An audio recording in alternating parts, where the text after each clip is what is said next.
Are you ready? I'm ready. I'm a nasty woman because I believe I get to make all the decisions about my body, in particular with regard to my reproductive health. I'm a nasty woman because I am vehemently opposed to street harassment. And yesterday I told a guy in a car who was hollering at me to fuck off. And I stand behind that decision.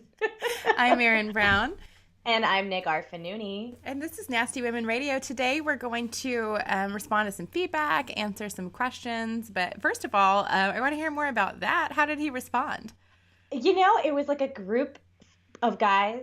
It's like I can't walk to the gym without it happening. It happens every single time. I live zero point 0.6 miles from my gym. And every single time I walk to the gym, it's either there or back. I get something. I get some kind of cat call. I get some kind of, even if it's like, oh, girl, you're beautiful. I'm like, I fucking know. I don't need you to tell me. Right. Why, Right. why do you think that you get to insert yourself into my experience of the world? So it happens every single time. And oftentimes I wear headphones and I just, even if I can hear it, I pretend like I don't. But then other times it's so aggressive that I feel like I get enraged. Something bubbles up within me and I'm just like, no, you don't get to do that. And I have to say that every time I do say something back, I'm a little afraid. Yeah. I'm a little like, this could go badly for me. Yeah. But I feel like anytime we're standing up against injustice and anytime we engage in an act of defiance, there's always that risk that it could go badly for you. So I wouldn't do that if it was a dark alley and I was alone at night. But it was about 6:30 p.m. There were tons of people on the street. It worked out well for me. I took a different route home. No problem. But I was just basically like, fuck off. You don't get to talk to me. I was really Not upset today, about it. motherfucker. Not today. Not today. Yeah, I wasn't having it. So tell me about your what's going on with you. Well, my reproductive health comment is that I just took Plan B for the first time. I'm having like some feelings about that. It never really came up before. And then I took it and I did a little Instagram story about it because I realized that one, I don't have any qualms with taking that. And I realized that that's something that there's like a lot of controversy around because everything regarding reproductive health has controversy around it.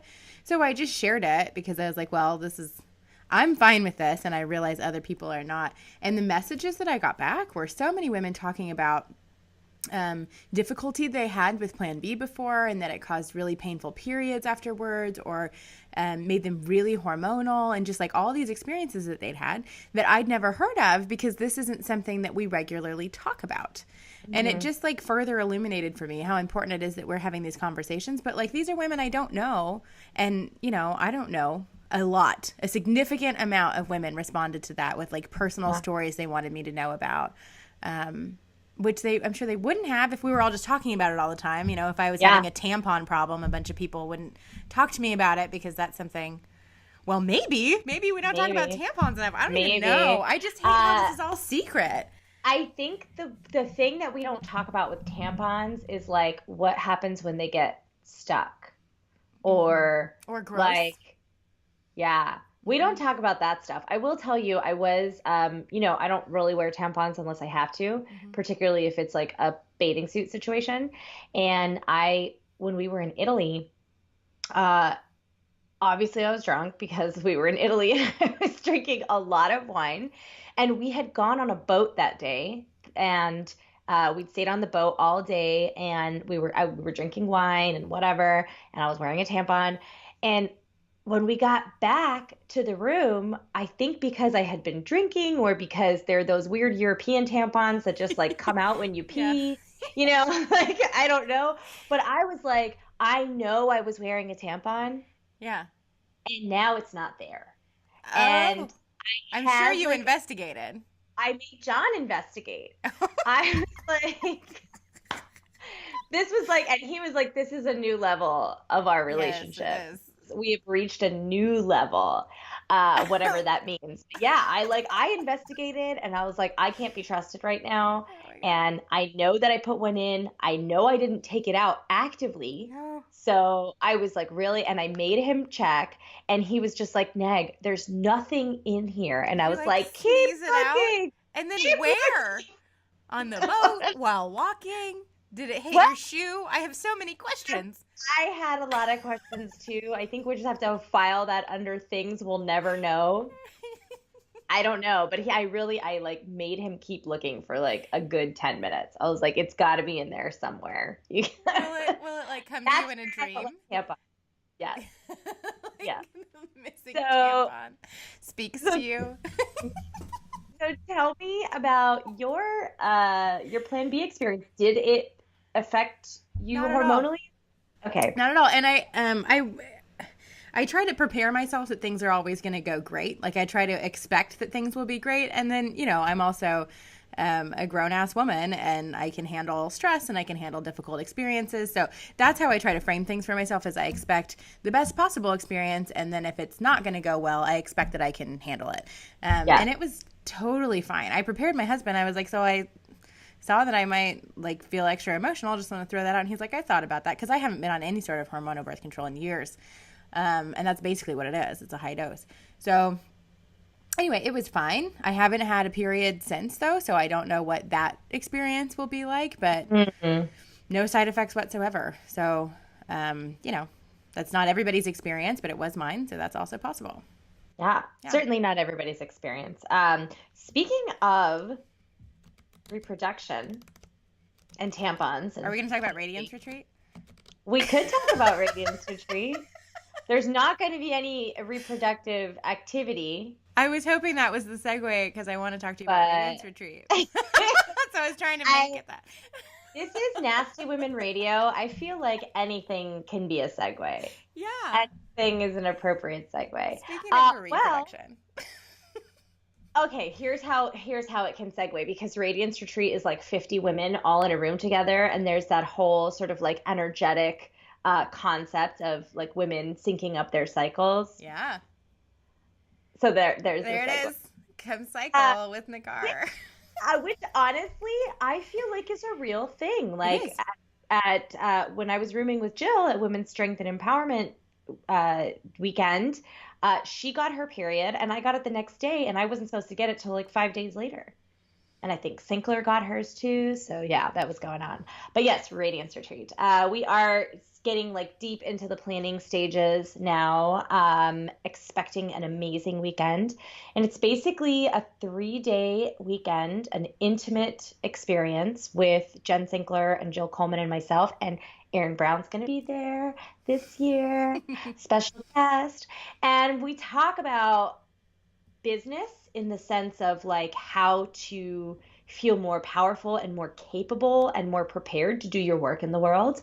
Mindset in terms of being confident, feeling secure in your body, and feeling as though you have the right to occupy a space and express your voice. And then Sinclair does a whole bunch of really fun fitness stuff, and we go to this local CrossFit gym, CrossFit Paradiso, and we do all kinds of like hands-on ladies lifting heavy shit stuff. So it's super fun. We also have a taco party at my house. We have like an actual guy come with like a taco cart where he cooks up the meat and everything there. And like, yeah, we have tacos, margaritas, sangria, all that stuff. It's in my house, in my backyard. It's like bonfire style, picnic style, super fun. And it's on the beach, obviously. So that's amazing. And we also do a champagne brunch on the last day, which is super fun. And it really just, for me, has been the epitome of sisterhood, because it's a small experience. It's not like a huge event with hundreds of women. It's a small experience. So many women really connect to other women that they wouldn't have otherwise known. The thing that I hear the most from clients and from women who do like a lot of my programs online and stuff is that there's no one around them who speaks their language. Yeah. There's that feeling of solitude, that feeling of being alienated, being ostracized, being alone, not having women around you who get you and speak your language and are on that similar journey. So Radiance Retreat is amazing because it brings those women together. Even just being at the Women's Strength and Empowerment Summit not too long ago, watching these like groups of women who are like hanging out together, so many of those women met at the Radiance Retreat. Mm-hmm. And that's what was really cool to see about it. Like to see that these girls are like, we met at this event and now we're homies and we hang out all the time and we collaborate on projects together and we support each other. So yeah, Radiance Retreat is dope. You should come. Uh, And it and closes, it closes this week, or just the early bird closes the this week? early bird registration closes this Okay. week. So the price is going to go up to regular price after that. So make sure you do that. And we'll include a link somewhere. But if not, you can just go to womensradianceretreat.com and register. And do not hesitate because it is an amazing experience. Erin's been as Mm-hmm. well. And it's just one of these weekends throughout the year that I absolutely look forward to because it's just so fucking magical. Yeah, it's a bunch of lady bosses talking about what stands in their way and telling each other not to let that be the case, Yeah. basically, in a variety of ways. Nasty women shit. I wanted to tell you when you were talking about periods syncing up that my sister-in-law kind of go back and forth with syncing to each other, and she treats it like a competition. And like if I sync up to her, she's like, "I just alphaed you," and I'm like, Oh my "What? God. What? 15-year-olds? You think you're alphaing me?" But it becomes this like posturing about whose period is more powerful, Oh my which God. is kind of amazing. That is hilarious. Well, what I like about that is that there's a sort of unspoken connotation of like my period is powerful. Yeah, And we had a comment on we have a Nasty Women Radio Instagram account now. we do. So Follow us. yeah, go follow us. A lot of you were actually asking for us to do that, so we did it for you. So I posted a photo from the gal who does the vulva gallery. She does Mm-hmm. like the watercolor paintings of all the different vulvas, which I'm just absolutely obsessed with. And I posted one where it was like a period one to talk about our period episode. And somebody posted, ew, this is gross, disgusting, delete it, with like a whole bunch of grossed out emojis.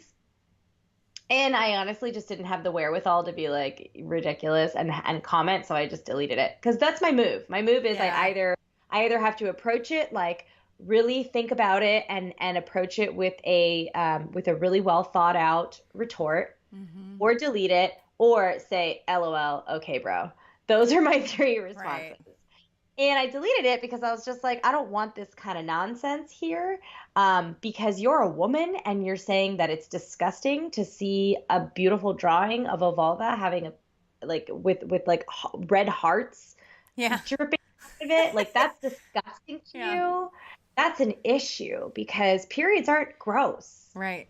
That's your Like issue, actually. We got actually, yeah. trolled since we last. Oh Oh yeah, my we do. God, that guy. I think he started with you. You use more hashtags than me, so I would imagine Yeah. that was like if you're trolling, that's what you're kind of looking for.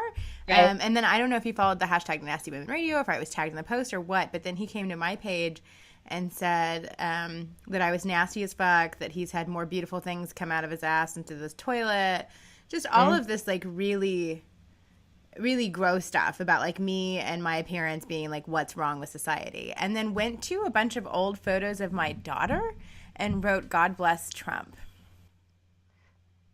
He's troubled. That's a Yes, troubled but young also man. like anytime somebody trolls a photo of my daughter, Yeah. it does something to it like makes me physically ill, and also just how distressed we are as a country right now when that is the context for saying something about God blessing the president, like as a means to attack my kid. Like Yeah. Like as an that's insult. bad. Yeah. He said something to me. It was a post about body positivity. And he said something like, let's all feel sorry for this girl because she hates her body. And the only way she can feel good about it is to talk about being okay with being fat. Or like there was some ridiculous Oh man. connotation.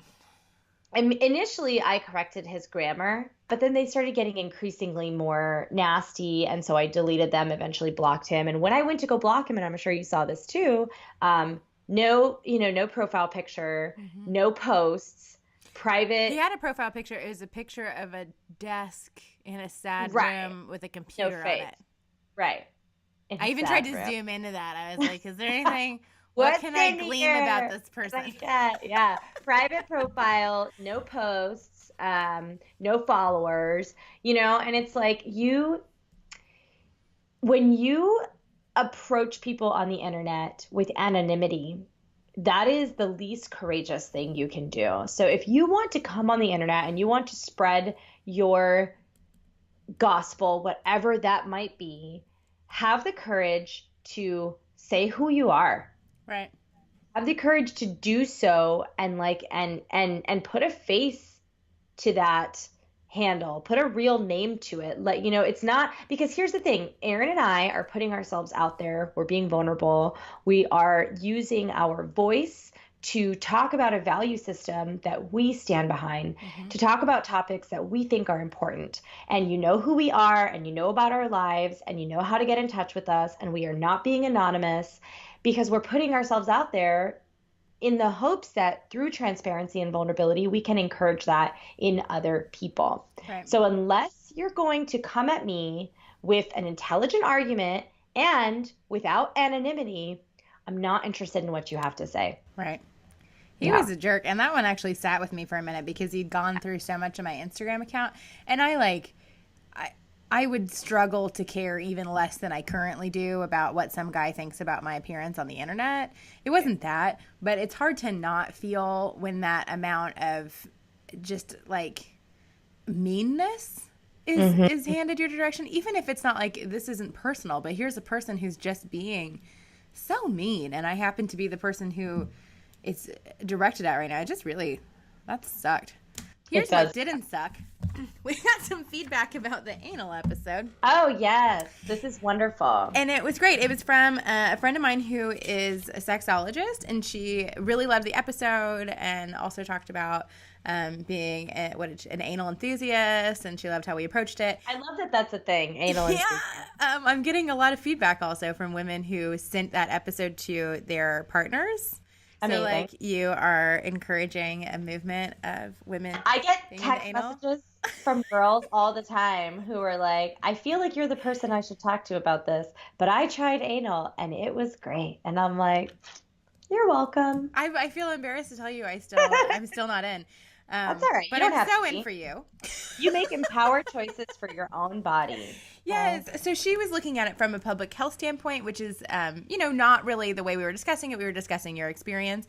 And Well, yes. yeah, And like in retrospect, not speaking about the more like the actual health aspects of it, that was a misstep on my part, because there are things that afterwards I was like, oh damn, I didn't talk about B2B, because B2B is not, don't go B2B.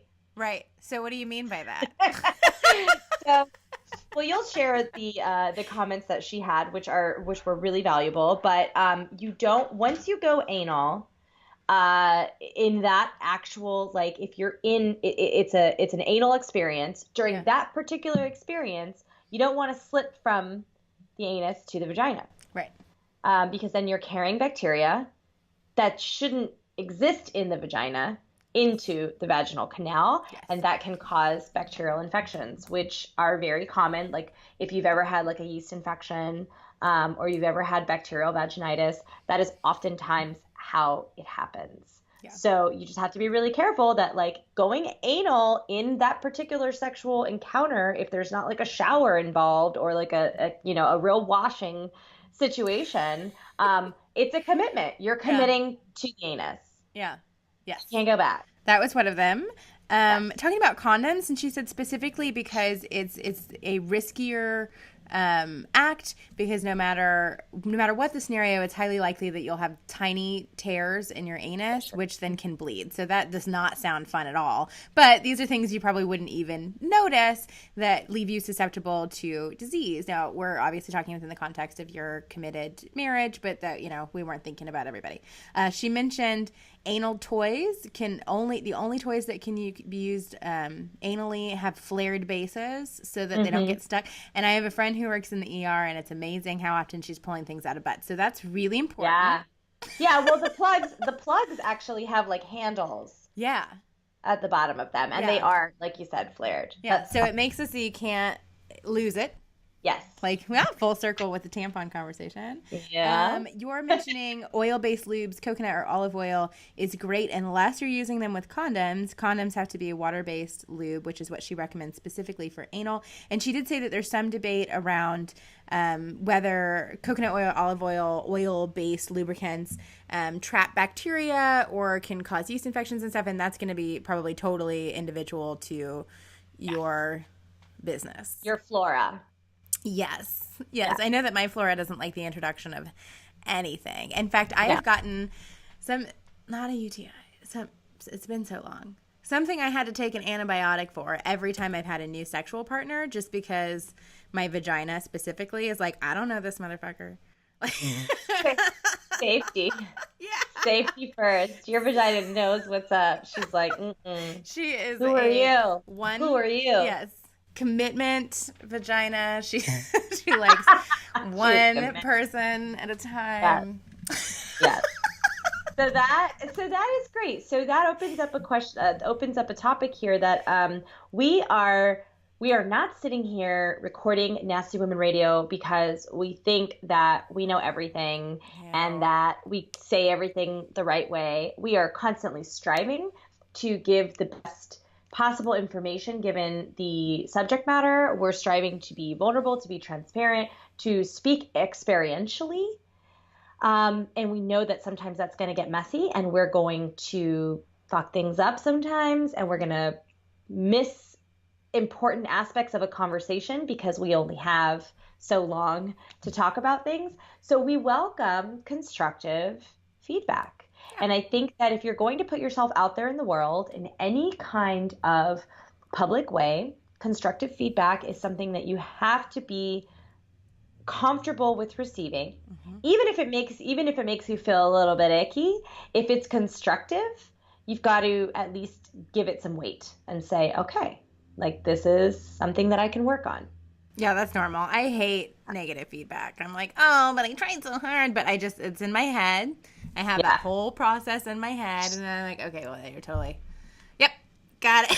But it's not like I don't run towards, negative feedback or you mess this up. Yeah. Like, oh, I can't wait to feel badly about this.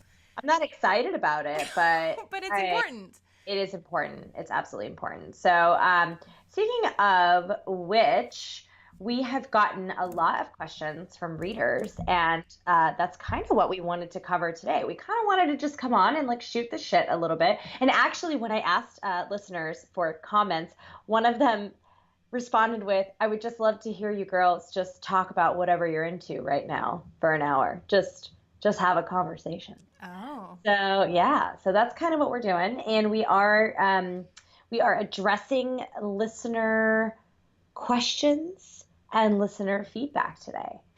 So one of the questions that we got was about it's kind of about mansplaining, I think is really, what is happening here with this comment.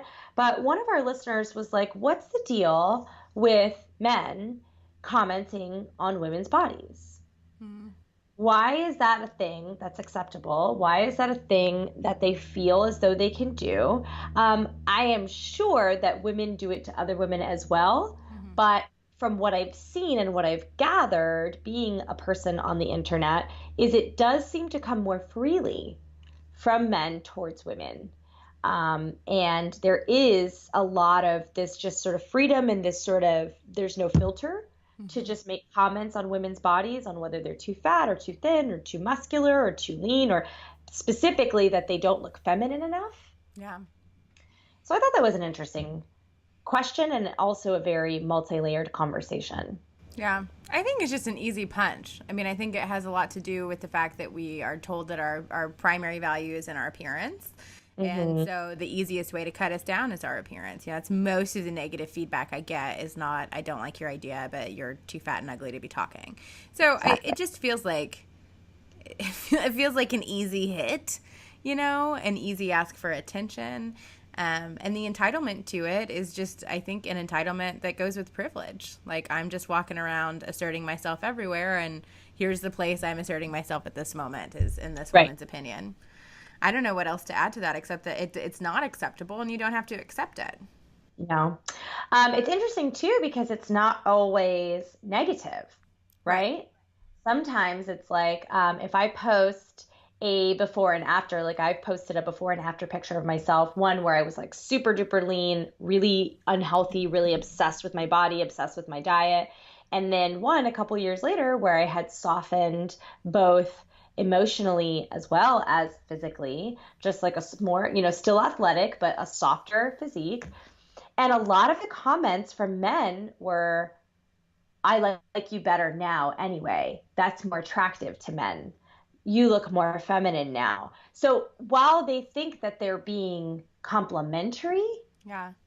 it's still, I'm posting this picture to send a message to women to work on these feelings of body obsession, to know that it's okay that your body fluctuates throughout your life, that these are all normal, and that learning to love and accept the space that you're in is what is healthiest for you.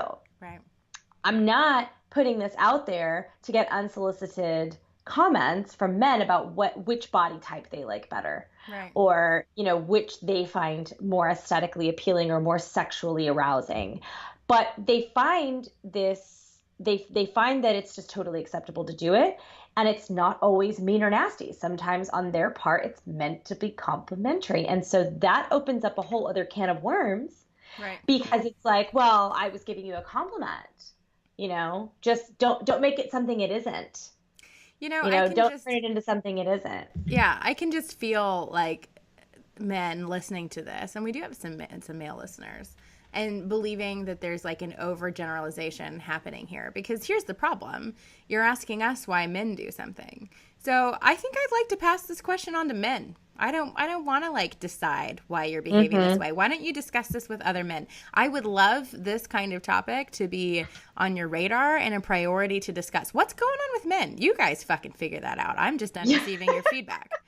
Yeah, I don't know. Actually, I think that if you find yourself as a woman in that scenario, something that you can do to help pass that buck is not to defend yourself, not to tell them to fuck off, although that might be okay as well.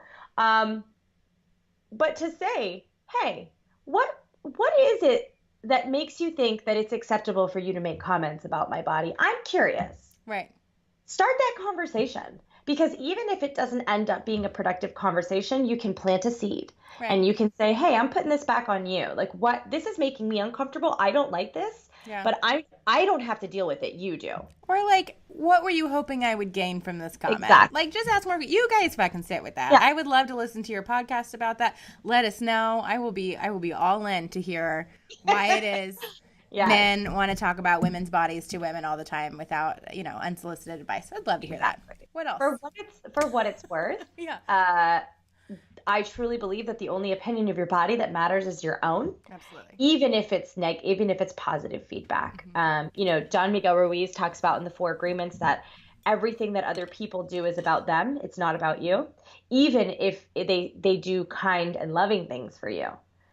It's a very radical way of existing in the world and knowing that you only have control over yourself and your reactions and not other people's words or actions. So just starting to get in that habit of, you can be annoyed with the fact that, this seems to be some type of, perhaps it's male privilege.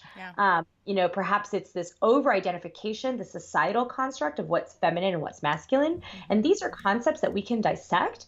But when you find yourself in that moment of somebody making comments about your body, you can also choose to say, you know what, that's fine for you, but your opinion doesn't actually affect me. Yeah. Because the only opinion of my body that matters is my own. Right. Well, and I made a video about this recently, and I've been trying to get more women specifically on board with this, but like to just stop connecting all those dots for people. And if that's what you want to do, if you want to give them a full education on the microaggression, which is what I would consider something like that, or, you know, how they've misstepped, then do that. I would never tell somebody how they're allowed to speak up. However, I've found it really conserves my emotional energy when I don't tell someone, don't do all the educating, but just send it back to them. Why would you ask that? Why did you attach this question to this picture? What do you want me to get from it? Like, just, I just spent no time dissecting that and putting all those dots together for them, which is what makes people defensive anyway. And then I've wasted all of my energy and instead just handed them back a question. Absolutely. What is this? Explain it to me.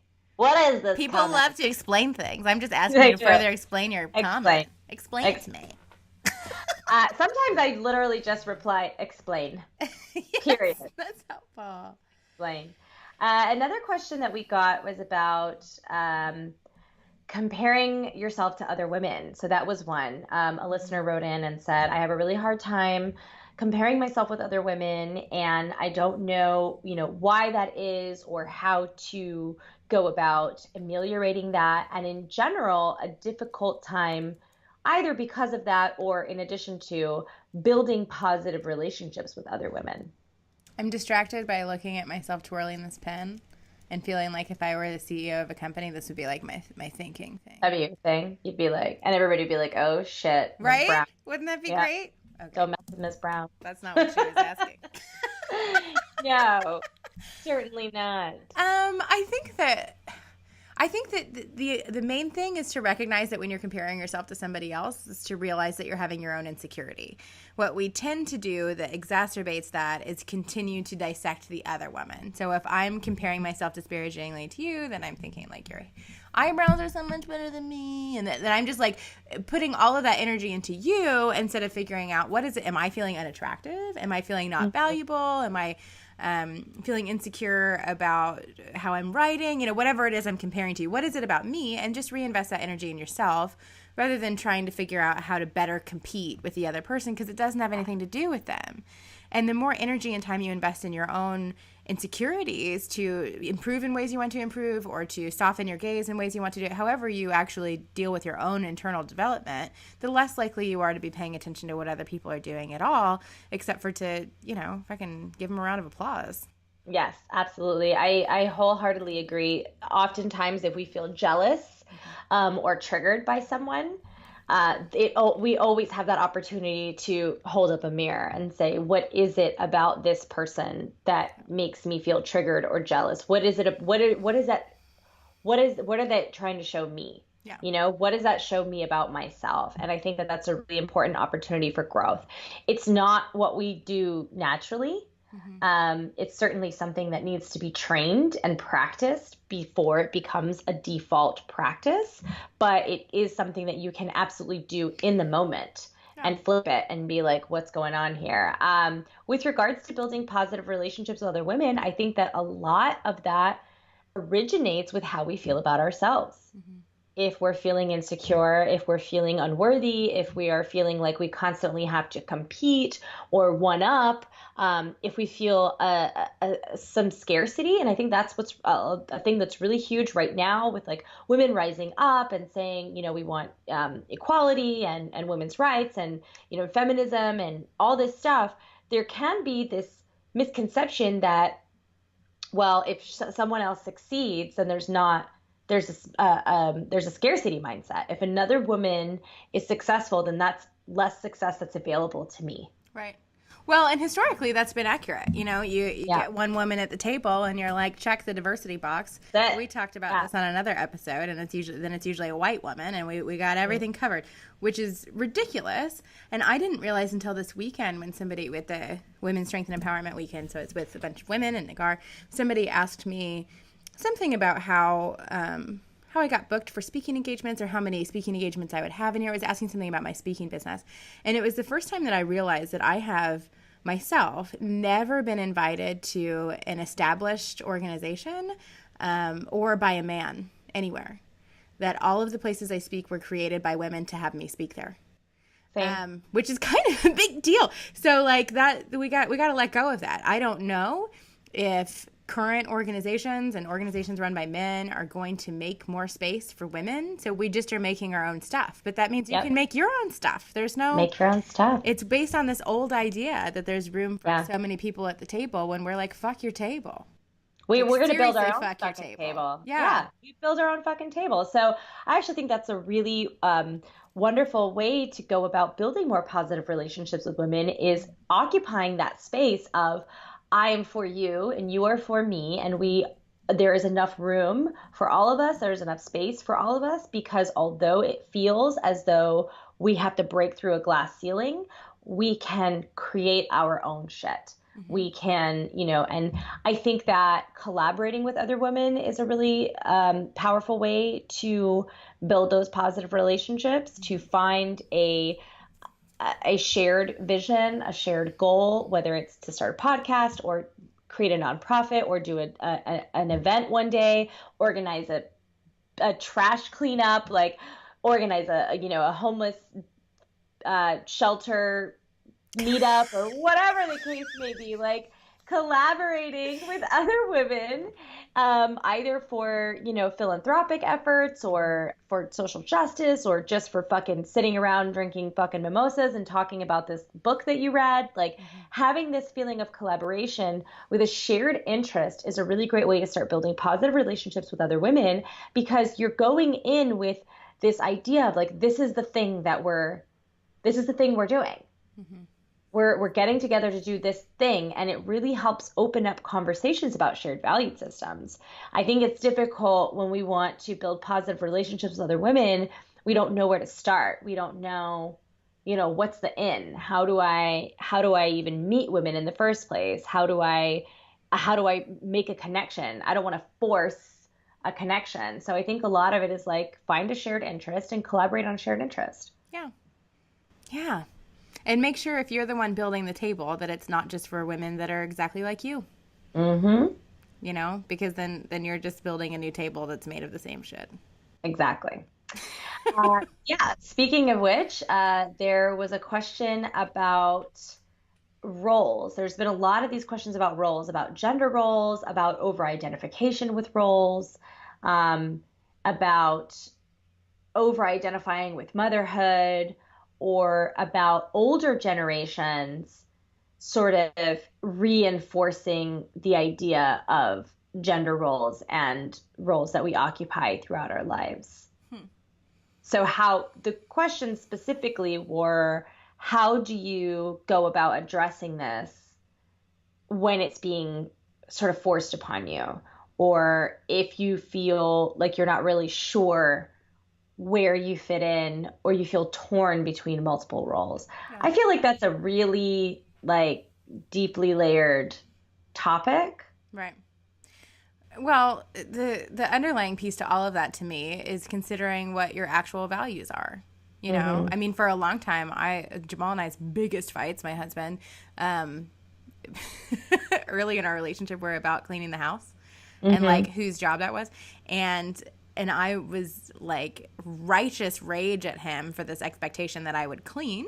And then when he let go of that and we quit fighting about it, then I realized somebody has to clean this house. And I'm one of the two adults in it. And I actually like that job, turns out. But I was so committed to not performing my gender role in the marriage that I wasn't even able to see what actually made sense for our household or what I like to do. Like, I hadn't considered any of those things. So I think you have to really take a look at what you were handed and what actually fits for you and what doesn't, because it was just as unhealthy for me to refuse to clean because I'm a woman. So screw you. Well, I also have dirty laundry and dishes and someone has to make dinner, and it doesn't have to be me, but I was on the other extreme of just I won't do any of those things. So the problem is that these roles exist with very specific guidelines that usually are handed to women in such a way that they will only fail them. So looking at all of that and seeing where you feel pressure and if it makes sense to you, if that's what you actually want, and being okay with that. I know women who are afraid to call themselves feminists because they have a more traditional household role, and I'm like, that's That's just as silly. You can, as long as Yeah. you're doing what you want and it works for your family, then that's great. You win at Yeah. feminism. Absolutely. Absolutely. Well, the roles are not they're not ones that we necessarily chose or that Hmm. we didn't define that construct. Right. And so I think that we are living in a time when we have so much access to information, Hmm. so much there's so much more out there for us to consume than the same old rhetoric. Right. We don't have to fall into that and say, well, this is the way things have always been, Yeah. because we live in a time where we get to change how things are. Yeah. So I think it's important to consider that, if you have like an older generation, like I think that the question specifically came from someone who was like, it was probably their mother or their grandmother, Hmm.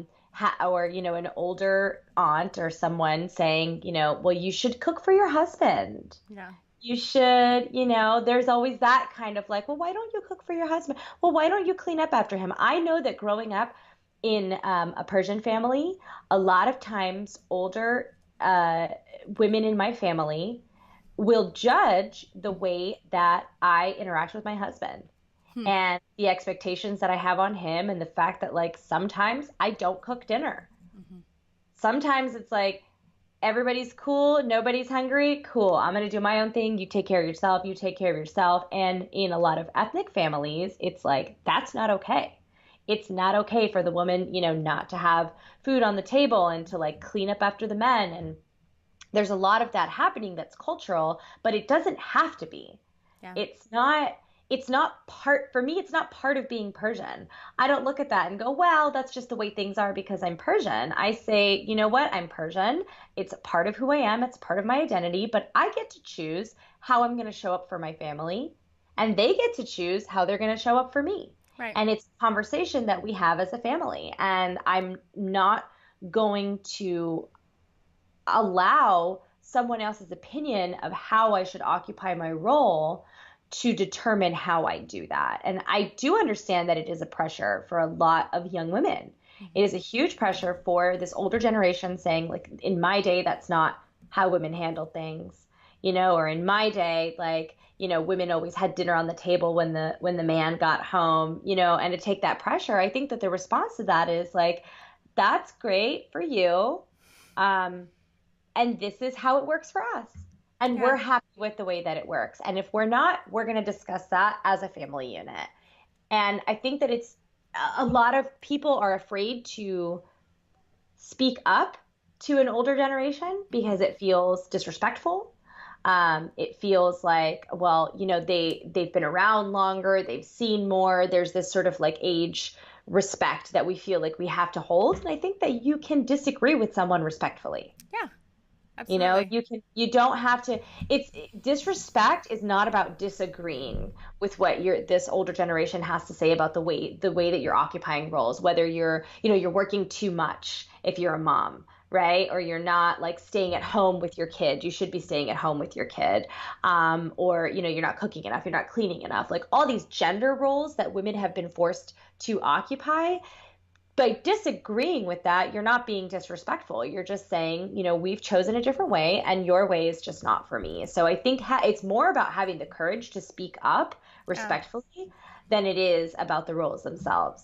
Well, and you can ask more too, so you could say to if it's somebody you have a close relationship with, to your mom or whatever, I'm curious why that worries you so much, and Right. maybe it's like that they really want you to be happy in your relationship, and that's the best way they know how to. My grandmother's advice, to be honest, is terrible, but I do know that it's coming from a place of she wants me to be able to keep my man, and so I tend to ask her more questions about why she's saying those things, and then I'm able to see that what she's doing isn't judging me, but she really is trying to help me best she knows how, and that's usually that I need to lose weight and keep my house cleaner, but she means well. Yeah. I think a lot of that is about, again, recognizing that what other people say and do is not actually about you. Hmm. And you are in charge of you, and you get to decide which roles you occupy and how you occupy those roles, and whether or not they're fluid and ever changing. In our house, we all have responsibilities, and they're not gender specific. They're just based on who happens to be better at that thing or who hates doing that thing the least Right. is usually like, Yeah. what it comes down to. And we each have our roles, but we also share those roles. We Yeah. also say, hey, I know that this is technically your chore, but like I'm gonna hook it up and I'm gonna help you out. Yeah. It's a thing that we do. When it comes to like killing spiders, John hates spiders. He is probably Really? more, yes, he is probably more afraid of spiders than anyone in our entire household. Wow. Um, Not but his job. that's, yeah, not his job. Not his job, right? I do make him do it sometimes anyway, though. Because I'm like, I killed the last one. You need, you gotta do this one. But it's not like you're the man and that's a gross task. So Yeah. you should be in the gross task. It's just like, we're always just kind of deciding what's right for us as a family, as Jamal opposed takes to him outside, by the way. He's one of those. Like sister captures does it in the too. cup and like talks to it and My releases it into sister the does too. wild. She names them. Oh my god. She'll be like, that's Walter. Don't kill Walter. I'm like, get the fuck out of my house, Walter. You don't belong here. This is not your house. And then she says, the world is their house. I'm like, oh, hell. I don't kill him when I see him outside. I don't either. That's mean. No, That's mean. no, that's Now just I'm in me. your house. Exactly. But I don't want you up in my space. No. Not happening. Another question we got, which I thought was a really valid and cogent question, given the state of the political and social landscape with which we live, was how do you deal with all of the current events, watching the news, seeing so many examples of oppression and injustice without letting it really affect you on a cellular level, like with still being able to do your work and show up powerfully, and not just get bummed out and feel depressed about it. Well, I think the main thing about that is the bummed out, depressed about it would infer that you're just reading and you're not doing anything about it. Also, I obviously don't know the identity of the person that asked the question, but that question is a good one, but it is also usually coming from someone who has the option of tuning out. Whereas if you're like learning about the impacts of racism and you're a black woman, you don't really have the option of being like, that's heavy. No, you deal with No it every thanks. day. Yeah. Yeah. So like part of it to me, especially if it's coming from a white woman, which is I'm white, so let me speak to the ladies like me, if that's where it's coming from and when that's where it's coming from, is like you're uncomfortable reading about an experience that other people have every day. So like get uncomfortable. Get uncomfortable Yeah. enough that you'll say something next time that comes up. Get uncomfortable enough that you'll look to see what is yours to do. Get uncomfortable enough to be able to look at your own prejudice and biases and work through them in an honest way. Like show up, Yep. And it is fucking depressing. Like I Okay. get really depressed sometimes, and I'm not like martyring it up in my room like, oh, learning about depression is ruining it, or learning about oppression Yeah. is so hard. But it is hard, and the antidote for me is showing up, is doing work around it, is doing something other than being like, oh, this is hard, and stop it. I mean, that's the stagnancy, I think, is where you get Yes. stuck. I absolutely agree that taking action really helps us feel more like we're capable of doing something about it, as opposed to, I think that that feeling of just like being, feeling this really heavy, oppression and injustice and all in watching the news can be really devastating, especially if you're like a highly sensitive person, a Yes. highly empathetic person. You can take in a lot of that and harbor it. So I think that it's important that you, one, take action, whatever that means for you, whether it's how you spend your dollars, what spaces you occupy and who you're willing to, give your money to, because that is a huge political act, right?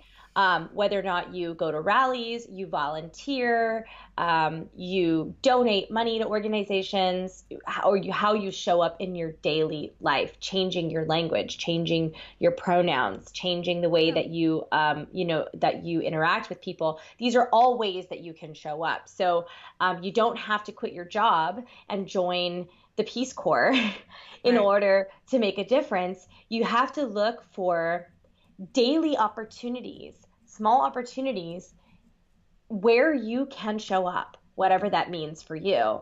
But it's also important as somebody who, I think that an activist is anyone who sees oppression and sees injustice and decides, I want to do something about that. That's not okay with me. Yeah. So it's important as an activist not to overcommit to lots of different causes, to lots of different things, because then you will begin to absolutely fatigue yourself. And that's where that heaviness comes into play, that you're like, it's so hard, there's too much, everything's fucked up, I'm exhausted.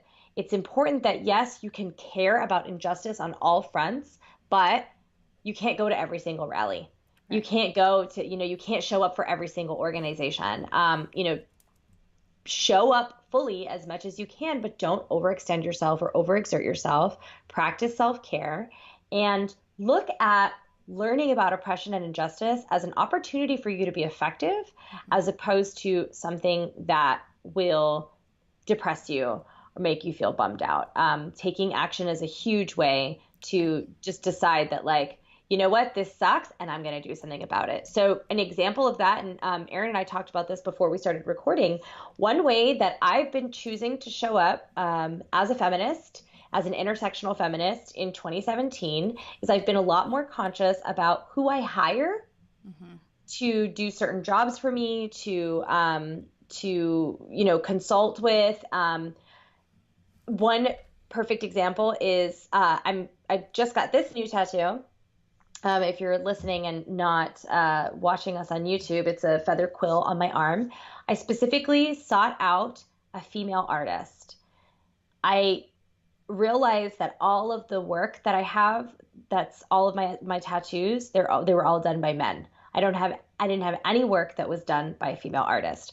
And the tattoo industry is one that is so heavily dominated by men that it's very difficult. It's still a very difficult industry for women. And I decided, I probably can't do anything about that from the top. Yeah. But as a consumer, what I can do about it is I can make the conscious decision to seek out female artists. I'm going to Portland next month to get another tattoo from an individual who is gender nonconforming. They use the pronouns they, their, and them. And to me, that is just another way that I get to show up for marginalized individuals by how I spend my money. My photographer is a female immigrant. My videographer is a young Asian female. And I'm consistently looking to hiring people who are marginalized, not just women, but people who are marginalized in some way, who are doing amazing work in the world. And what I can do is I can support their work with my dollars. Yes, because you know that those are people that are often overlooked. Exactly. Because we default white men to be authorities on everything, including women's bodies. Yes. Yeah. So, going out of your way to go, okay, I see that everyone sees you. Yes. Who else is available? Whose work am I missing out on? Who do I want to support? Mm-hmm. Yeah. And that way, you know what? That's just a daily act of, that's daily activism. Mm-hmm. Do activism comes in many forms, but if you are disturbed by the state of the world today, if you are disturbed by the news, if it depresses you, if it upsets you, you don't have to watch it all the time. That's one thing. Mm-hmm. But if you have made yourself aware of the state of the world today, do something about it every single day, whether it is a small act of change or a major act of defiance. Taking action will help you feel a lot more powerful in that space. Yeah, get to work. Yeah, girl. Get to work. Okay, I think we have time for one more question. Okay. And I think we're going to try to do this more often, like probably every 10 episodes or so. We'll do hey, we've got all your questions. So if you do have questions for us, please email us. Mm-hmm. We would love that. Or let us know, in the comments and things like that.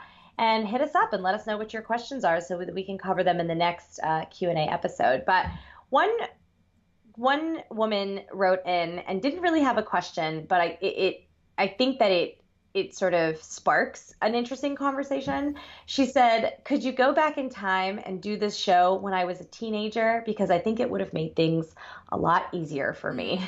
And I mean, I totally relate to that. I get that. There are things where I look back and I'm like, if someone had just told me this, Yeah. As a teenager, it would have made such a major difference. If I could have had the information that I have now, I would have felt this way or felt that way or not struggled with this or not struggled with that. So two things, like what's something now as a 30-something-year-old woman that you would go back and tell, 15-year-old Erin? Oh my gosh. Well, the one that always comes to mind first, because it was one of the hardest lessons that I'm still figuring out, is that sex isn't intimacy. Mm. Like that's big, you know. I wish I had like a better, like, okay, insert the tampon applicator before, that would have been useful. You can't aim and fire. So there's a light one, but the bigger one was the limitations of what sex is and isn't. I think I had to learn the hard way. I like that.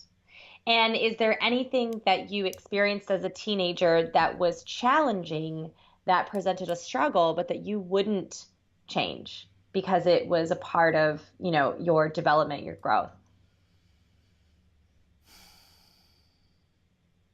I don't know. That's a really hard question, because Mhm. now I'm thankful for all of my experience, but Right. um, so much of my teenage experience was traumatic that it's Mhm. hard to really honestly look at those things as thankfulness. You know what I mean? Like I'm proud of what I've endured, and I'm thankful for what I've learned about myself and how to communicate with other women who've had similar experiences. I'm really grateful for that, but I hazard to be like, thank God that guy was a predator. You know what I mean? Right. Like that feels like a Right. different level. So Hmm. no. No. It's more fucked up than that. What about you? Okay, well, I'm gonna just make it a little bit lighter. Good. Uh, I would go back and tell 16-year-old Neg not to get rid of your Doc Martens. Oh They yeah. they will come back, and you will feel like so much less of a hipster if you still had the old ones, Mm, rather than going around and saying, I used to have these old Doc Martens. I had them when they were cool. quality. Uh, So yeah, I would go back and say, like, don't get rid of those. Hang on to those Doc Martens, because when you're 35, you're going to want another pair and you're going to be upset that you have to break them in. And then everywhere you go, people are going to be like, new boots, and you're going to be like, motherfucker, yes, they're fucking new, and I hate that they look new, and I wish that they were broken in. Uh You're ruining my day. Rudy, talk about my boots. Don't make Unsolicited comments about commentary. not giving me your unsolicited commentary about my boots, damn it. Um, I would want to know about orgasm. Hmm. I would definitely want to know about orgasm. I had a lot of sex as a teenager and didn't have an orgasm until 4 years into having sex. Hmm. And I would have liked to have known more about what does an orgasm feel like? What is it? How do I get there? What do I do? How do I make that happen? Mm-hmm. As opposed to it being like the man's responsibility or the other partner's responsibility. I Right. would have appreciated some information on how to explore that for myself in order to be responsible for that on my own. Yeah. Um, yeah, so because that was like a huge thing for me, where I was like, the first time I had one, I was like, what the fuck? Right. Like, this time, all this fucking time, I just had to pretend to enjoy sex. Um, so that would have been, yeah, that would have been helpful information. Something that I wouldn't change, something that I wouldn't take back is being really awkward physically, like not Mm. being really pretty, Mm-hmm. not really like having frizzy hair and a big gap in my teeth and like all those things that were just a part of growing and being awkward and being teased. Um, I really think that it helped me become more resilient, Mm-hmm. and it wasn't physically traumatic. So that in and of itself makes it easier to say that like Yeah. I'd be okay with that happening again, because I think that it really taught me not only resiliency, but it taught me to not place so much emphasis on how I looked Mm-hmm. and more emphasis on the kind of value that I could bring. Um, Getting teased a lot for it like absolutely sucked, but it also kind of made me feel like, why do you care so much about how frizzy my hair is? Like, why is that important to you? And it certainly like set me out on a path of deeper conversations that I think maybe wouldn't have been available as easily available to me if I was pretty and perfect. Yeah. Yeah. Yeah. Oh, well, this has been lovely. Thank you for sharing our, what do people call it? A mailbag? What do people call it? It doesn't sound right. I like mailbag. Mailbag? I don't fan mail. No, that sounds That's weird. weird. Whatever. Thanks for being here. A quick reminder from our sponsors. We don't have sponsors. So if you enjoy the podcast, we would love it if you would put a rating on iTunes, leave us a review. That is a way that we can help support the podcast because more people will see it that way. And that will help us eventually make this, something that we can actually use as a job and not something that we're supporting ourselves. So we appreciate that very much. Yes. Review, share, rate. And also, one thing that Erin and I have been discussing, and we're going to talk about how to make this a more tangible thing, is we've been hearing from a lot of women that they've been sharing the podcast with their friends and then discussing it and having these deeper conversations. So we love the idea of like nasty women listening parties. Get together with your girlfriends, guy friends, gender nonconforming friends, and have a cocktail or a fancy water or some sort of or a pot brownie. I don't know, whatever works for you. Listen to the show and discuss, and use this show as an opportunity to open up conversations, because that's really what Nasty Women Radio is all about. Hell yeah. And I've been known to Skype into like book clubs around my book. So, holler. Yeah. Thanks for being here with us today. Don't forget to drop in more questions via email, direct message, whatever the case may be, so that we can cover your questions on the next Nasty Women Q&A. Talk to you next time.